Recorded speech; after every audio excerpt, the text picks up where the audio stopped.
Boom. That looks perfect. Woo! Smell-o-vision. Good thing I'm ambidextrous. I'm using my left hand right now just because it's better for the camera angle. Let's get that money shot. 1 cup yogurt. 3 ounces Sherwood's Garlic Infused Olive Oil. 4 ounces Sherwood's Garlic Confit spread. 2 tablespoons Tandoori seasoning.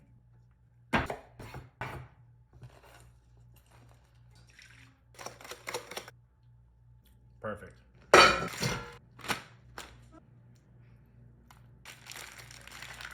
In the fridge, 24 hours. Let's get these beautiful tandoori chicken skewers on the grill.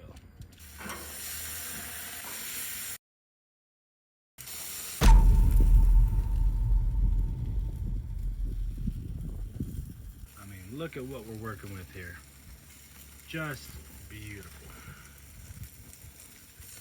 Oh, look at that color. That looks perfect. Woo! Smell-o-vision. Okay, we good. Boom. Let's get that money shot.